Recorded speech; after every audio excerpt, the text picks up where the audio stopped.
When I was a first grader in a little town in China nearly 40 years ago, I had the best pencil box. Other kids in my class has this tiny metal pencil box that has various degrees of rustiness, but mine never get rusted.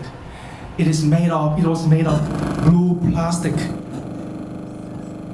It has two compartments and it opens from both sides.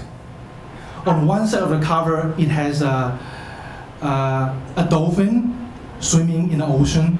On the other side, it was a lion roaming in safari. The pencil box was no laughing matter. Because in our world, it determined the social hierarchy in our first grade class. I not only had the best pencil box, but I was also the best student in class.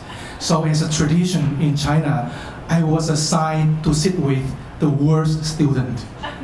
Actually, she wasn't the naughtiest student, she was just the most academically lagging student.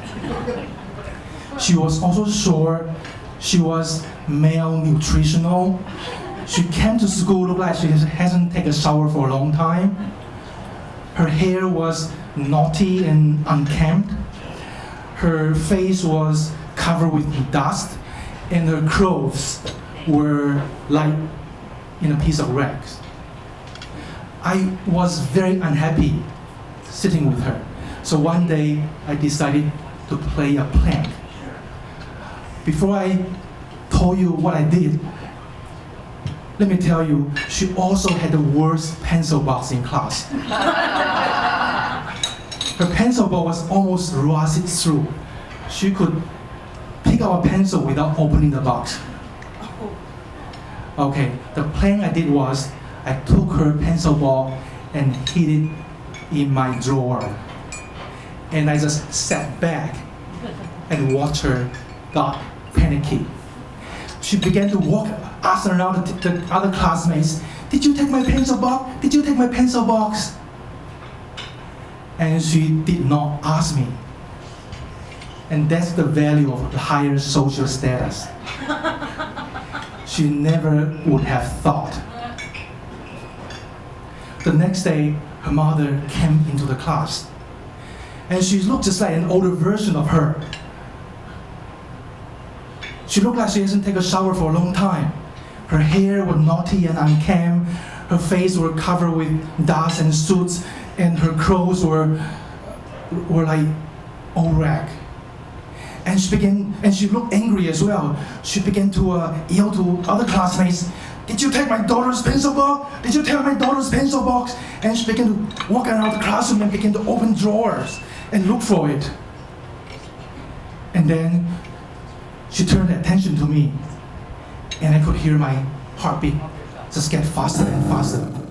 Bum, bum, bum, bum, bum, bum. And she walked towards me. Looked like she's in slow motion.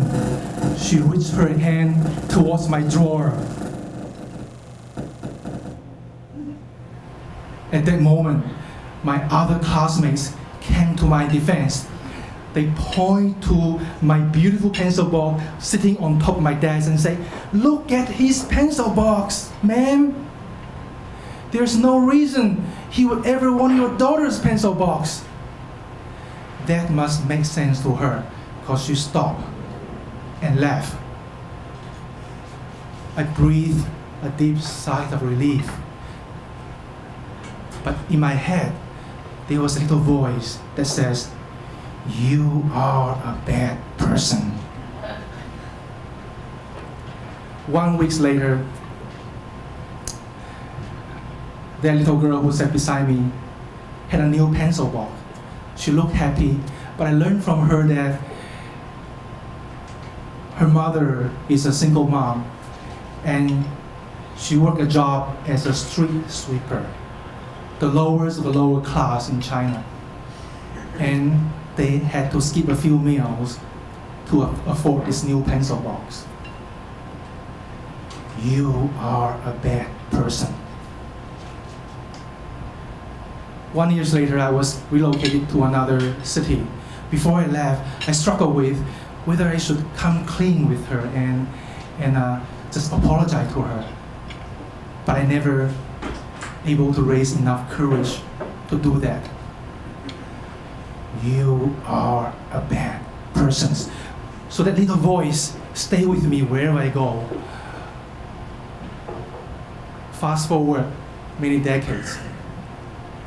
I came to the US, I got my first job in Nashville. And one day I was driving on Interstate 65. It was a very hot summer day. The asphalt road looked like it was melting. It was glittery and there was smoke coming out of the surface. I was driving and I saw a young woman walking on the shoulder of the road. As a young man, I had this habit of, when I saw a young woman's back, I had this habit of imagining her front, and then I would get ahead of her and take a look and see if her appearance matched my imagination. And that's what I did. I slowed down my car, and as the car passed her, I turned my head and looked at her, and I was shocked. Because she was holding a baby in this punishing heat. I stopped my car immediately and gestured her to come into my car, because at least my car has air conditioning. And she got in and she began to weep. I asked her what happened, and she said she spent her last dollar to take the bus to city court for hearing on child support, but her ex did not show up. Without any money in her pocket, she had to walk home. I didn't even have money for milk for my baby. She wept. I drove her to the closest grocery store.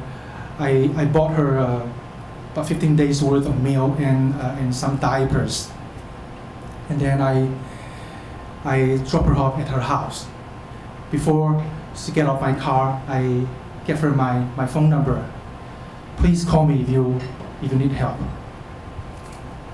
And then I went back home. I feel good about what I did. A few weeks later, I got a call from her. I was thinking maybe she need help again. But on the phone, she explained to me that social services has reached out to her and she's okay. She was just calling to say it was very hard to be a single mother, and she was very appreciative that I stopped to help her. At the end of the phone call, she said, "Michael, you are really a good person. You are really a good person." And since that moment, that little voice stopped bothering me. Thank you.